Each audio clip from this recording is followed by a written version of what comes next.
Hello friends, అందరికీ నమస్తే అండి. Welcome to our channel. రెండో వారానికి సంబంధించినటువంటి వర్క్ ఫ్రమ్ హోమ్ జాబ్స్‌కి సంబంధించినటువంటి పరీక్షల షెడ్యూల్ అయితే విడుదల కావడం జరిగింది. అయితే ఇక్కడ మనకు ముఖ్యంగా పరీక్ష రాయనటువంటి వాళ్ళకి సంబంధించి పేర్లయితే వచ్చాయి. అలానే రీషెడ్యూల్ కాబడినటువంటి వాళ్ళకి సంబంధించిన పేర్లయితే వచ్చాయి. సో, కొంతమందికి కొత్త వారివైతే పేర్లనేవి వచ్చాయని చెప్పి సమాచారం అయితే వచ్చిందనమాట.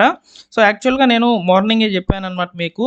సో, ఈ యొక్క ఇన్ఫర్మేషన్ నేను ఏదైతే సెకండ్ లిస్ట్ అనేది విడుదల కాబోతుందని చెప్పానో, అందులో ఉన్నటువంటి వాళ్ళ పేర్లనేటివి కన్ఫర్మ్ చేసుకుంటాను. సో, కొత్త వారు వచ్చాయా? లేకపోతే రీషెడ్యూల్ చేయబడినటువంటి వాళ్ళ పేర్లొచ్చాయా? అవన్నీ కూడా నేను మీకు చెప్తానని చెప్పాను. సో, అనుకున్నట్లుగానే ఒక లిస్ట్ అనేది రావడం జరిగింది. మీకు స్క్రీన్ మీద అయితే ప్రెజెంట్ చేస్తున్నాను, చూసుకోవచ్చనమాట. సో, ఇక్కడ మీరు చూసుకున్నట్లయితే 8వ తేదీ నుంచి మనకు దాదాపు సో, ఈ యొక్క 12వ తేదీ వరకు షెడ్యూల్స్ అనేటివి రావడం జరిగిందనమాట. సో, ఇక్కడ చూసుకోవచ్చు, ఒకటి 8వ తేదీ ఉంది, ఒకటొచ్చేసి 12వ తేదీ ఉంది. సో, ఇలా షెడ్యూల్స్ అయితే వచ్చి ఉన్నాయన్నమాట. సో, ఎగ్జామ్స్‌కి సంబంధించి ఇందులో కొంతమంది వచ్చేసి సో, మొదటి విడతలో అంటే మనకు ఈ యొక్క డిసెంబర్ 6 నుంచి సో, ఈ యొక్క 6 వరకు డిసెంబర్ 2 నుంచి 6 తేదీ వరకు జరిగినటువంటి వాళ్ళ యొక్క పేర్లనేటివి వచ్చున్నాయి. అటువంటి వాళ్ళు ఎవరంటే సో, వీళ్ళు కొన్ని టెక్నికల్ ఇష్యూస్ వల్ల సో, ఎగ్జామ్ అనేది రాయలేకపోయారనమాట. అంటే సర్వర్ రాకపోవడము, లేకపోతే సో, వారికి కొన్ని రకాల ఇబ్బందులు ఎగ్జామ్ అనేది రాస్తూ ఉన్నప్పుడు లాగౌట్ అయిపోయి సెషన్ కంప్లీట్ అయిపోవడము, టెక్నికల్ ఎర్రర్ రావడము, సో, అసలు రిజిస్ట్రేషనే కాకపోవడము, ఇలా జరిగినటువంటి వాళ్ళ పేర్లు కూడా ఇందులో రావడం జరిగిందనమాట. సో, లిస్ట్ అనేది కొంచెం ఎట్లా ఉందంటే క్లమ్జీగా ఉందనమాట. రీషెడ్యూల్ కాబడినటువంటి వాళ్ళ యొక్క పేర్లు కూడా వచ్చాయి. అలానే కొత్త వారి పేర్లయితే వచ్చాయి. సెషన్‌కి అటెండ్ కానటువంటి వాళ్ళ పేర్లు కూడా వచ్చాయన్నమాట.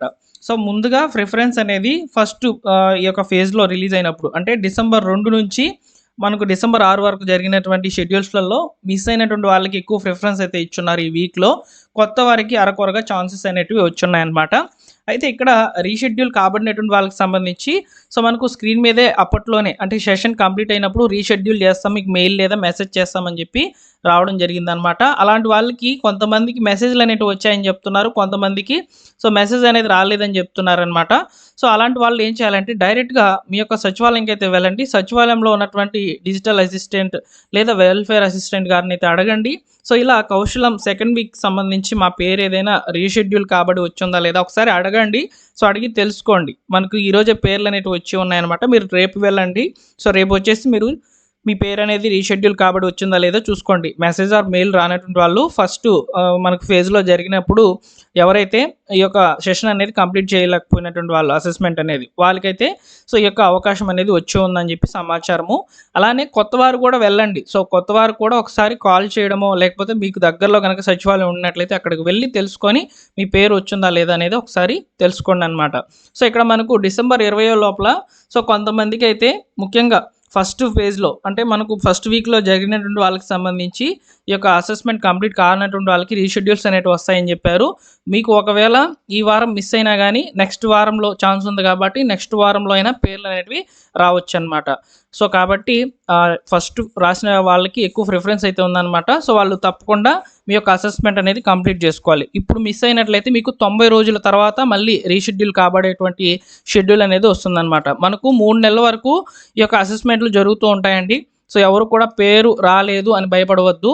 మీరు ముఖ్యంగా డిగ్రీ కంప్లీట్ చేసుకొని ఇక్కడ మనకు గ్రాడ్యుయేషన్ అనే ఆప్షనే ఉందనమాట రిజిస్టర్ అయ్యేదానికి సంబంధించి. సో, రిజిస్ట్రేషన్ అనేది కూడా మనకి ఇక్కడ క్లియర్‌గా ఫర్ గ్రాడ్యుయేట్స్ అని ఇచ్చున్నారు కాబట్టి సో, ఈ యొక్క గ్రాడ్యుయేట్స్‌కి ముందుగా అవకాశం అయితే ఇస్తున్నారు కాబట్టి రిజిస్టర్ అయినటువంటి ప్రతి ఒక్కరికి కూడా మెయిల్ లేదా మెసేజ్ అనేది రావడము. ఒకవేళ రాకపోతే డైరెక్ట్‌గా మీ సచివాలయానికి అయితే పేర్లు వచ్చి అసెస్మెంట్స్ అనేటివి జరుగుతాయి. 90 రోజులు టైం అయితే ఉందనమాట. ఈ 90 రోజుల్లో ఏదో ఒక రోజు మీకు ఒక సెషన్ అనేది కేటాయించబడుతుంది. సో, ఓకేనా? సో, అప్పుడు ఏ విధంగా చేయాలి అనేది నేను ప్రతి వీక్‌కి ఒకసారి అయితే నేను మీకు అలర్ట్ చేస్తూనే ఉంటాను. సో, మీరు ఫస్ట్ వచ్చేసి ఈ యొక్క ప్రొఫైల్ అనేది ఎలా అప్డేట్ చేసుకోవాలి, అసెస్మెంట్‌లో ఎలాంటి క్వెషన్స్ వస్తాయి, ఇవన్నీ కూడా తెలియజేస్తూనే ఉంటాను. ఓకేనా? సో, మీరు మన ఛానల్‌ని సబ్స్క్రైబ్ చేసుకొని బెల్ సింబల్‌ని ఆల్ నోటిఫికేషన్‌తో ఆన్‌లో పెట్టుకోండి. ఈ వీడియో చేయడానికి గల అర్థం ఏంటంటే సెకండ్ వీక్ అంటే ఈ యొక్క డిసెంబర్ 8 నుంచి మనకు ముఖ్యంగా డిసెంబర్ 12 వరకు విడుదలైనటువంటి నేమ్స్‌లో అందరి పేర్లు కలిసి ఉన్నాయి. కొత్తగా రానటువంటి అంటే ఇంతవరకు రాయనటువంటి వాళ్ళ పేర్లున్నాయి. అలానే రాసినప్పుడు టెక్నికల్ ఇష్యూ వల్ల మిస్ అయినటువంటి వాళ్ళు, అలానే ఫస్ట్ ఫేజ్లో వచ్చినటువంటి పేర్లలో అసలే అటెండ్ కాకుండా ఉన్నటువంటి వాళ్ళ పేర్లు కూడా వచ్చి ఉన్నాయన్నమాట. ఇలా 3 రకాల మంది పేర్లు అనేటివి ఈ యొక్క సెకండ్ వీక్ అయితే వచ్చి ఉన్నాయన్నమాట. ఇంకా మనకు థర్డ్ వీక్ కూడా ఇలానే జరుగుతుంది. మిస్ అయినటువంటి వాళ్ళకి రీషెడ్యూల్ వేస్తూ అలానే కొత్త వారిని అవకాశం కల్పిస్తూ అయితే షెడ్యూల్ చేస్తారనమాట. సో ఇక్కడ ముఖ్యంగా అసెస్మెంట్ కంప్లీట్ చేసినటువంటి వాళ్ళకి సంబంధించి ఒక ముఖ్యమైన సలహా అయితే ఇవ్వాలనుకుంటున్నాను. సో మీరు అసెస్మెంట్ అనేది కంప్లీట్ చేసేసి ఉంటారు కాబట్టి మీకు ఆల్రెడీ లాగిన్ అనేది ఉంటుందన్నమాట. సింపుల్గా లాగిన్లోకి అయితే వెళ్ళాలి. సో లాగిన్లోకి వెళ్ళి మీ యొక్క ఈమెయిల్ అడ్రస్ అండ్ పాస్వర్డ్ అనేది ఇచ్చేసినట్లయితే సో మీ యొక్క లాగిన్ పోర్టల్ అనేది ఓపెన్ అవుతుందన్నమాట. సో లాగిన్లోకి వెళ్ళి మీకు ఏమైనా జాబ్ రికమెండేషన్స్ వచ్చున్నాయో, ఒకవేళ వచ్చుంటే వాటికి అప్లై చేసుకుంటూ ఉండండి. మీరు డైలీ లాగిన్ అయితే మీకు 10 పాయింట్స్ అనేవి రావడం జరుగుతుందన్నమాట. ఈ విషయాన్ని గుర్తుపెట్టుకోవాలి. అసెస్మెంట్ రాసేసి మాకు జాబ్ వచ్చేస్తుంది అనుకుంటే కుదరదండి. సో డైలీ కూడా మీరు లాగిన్ అవుతూ ఇక్కడ చూసుకుంటూ ఉండాలన్నమాట. ఓకేనా? సో ఇది అసెస్మెంట్ కంప్లీట్ చేసుకున్నటువంటి వాళ్ళకి సంబంధించి. ఇక రీషెడ్యూల్ కాబడినటువంటి వాళ్ళకి సంబంధించి ఏం చెప్తున్నానంటే, మీరు వీలైతే మీ యొక్క సొంత ల్యాప్టాప్ లేదా మీ ఫ్రెండ్స్ అండ్ ఫ్యామిలీ మెంబర్స్ ఎవరి దగ్గరైనా ల్యాప్టాప్ తీసుకొని వెళ్ళి సో మీరు అటెండ్ అయితే అవ్వండి అనమాట. ఎందుకంటే సచివాలయంలో ఉన్నటువంటి ఈ యొక్క సిస్టమ్స్ అన్నీ కూడా ఓల్డ్ వర్షన్తో ఉంటాయి అనమాట, అప్డేట్ అయ్యి ఉండవు. సో అలాంటి వాళ్ళకి టెక్నికల్ ఇష్యూస్ అనేవి ఎక్కువగా వస్తున్నాయని చెప్పి సమాచారం అయితే నేను విన్నాను అనమాట. సో అలాంటి వాళ్ళు ఎవరైతే ఉన్నారో సో అలాంటి సచివాలయంలో ఈ యొక్క ఇష్యూ అనేది ఆల్రెడీ ఫేస్ చేసి ఉంటారు కాబట్టి టెక్నికల్ ఇష్యూ అనేది. సో అటువంటి వాళ్ళు ముఖ్యంగా మీ యొక్క సొంత ల్యాప్టాప్ తీసుకొని వెళ్ళైతే మీరు అసెస్మెంట్ అనేది కంప్లీట్ చేసుకోవడం బెటర్ అని నా ఉద్దేశం అనమాట. సో అలానే చేయండి. ఓకేనా? సో నెక్స్ట్ వచ్చేసి ఇంకా మనకు ఎగ్జామ్స్కి సంబంధించిన టిప్స్ అండ్ అన్నీ కూడా మన ఛానల్లో వీడియోస్ అనేవి ఉన్నాయి.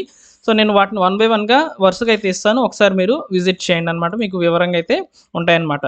సో ఇక్కడ నేను మీకు వివరంగా డైలీ కూడా అప్డేట్స్ అనేవి అందిస్తూ ఉంటాను. సో ఒకటి సబ్స్క్రైబ్ చేసి పెట్టుకోండి, లేదా డిస్క్రిప్షన్లో టెలిగ్రామ్ ఛానల్ అయితే ఉంది. సో దాన్ని ఒకసారి మీరు విజిట్ చేయండి. మీకు ఇన్ఫర్మేషన్ వస్తే టెలిగ్రామ్ ఛానల్లో జాయిన్ అయిపోండి. ఏమైనా అప్డేట్స్ వచ్చినప్పుడు వెంటనే కూడా తెలియజేస్తూ ఉంటాను. ఓకే అనమాట. సో ఇది ఫైనల్గా ఇన్ఫర్మేషన్. సెకండ్ బ్యాచ్లో ఎవరు పేర్లు వచ్చున్నాయి, ఈ వారంలో ఎవరి పేర్లు వచ్చున్నాయి అనేది చెప్పడం కోసం ఈ వీడియో అంతా చేశాను అనమాట. అలానే కొన్ని టిప్స్ అనేవి చెప్దామని చెప్పి ఫ్లోలో అయితే చెప్పాను. అర్థం చేసుకోండి. సో డైలీ కూడా కంటెంట్ అనేది మన ఛానల్ ద్వారా మీకు వస్తుంది.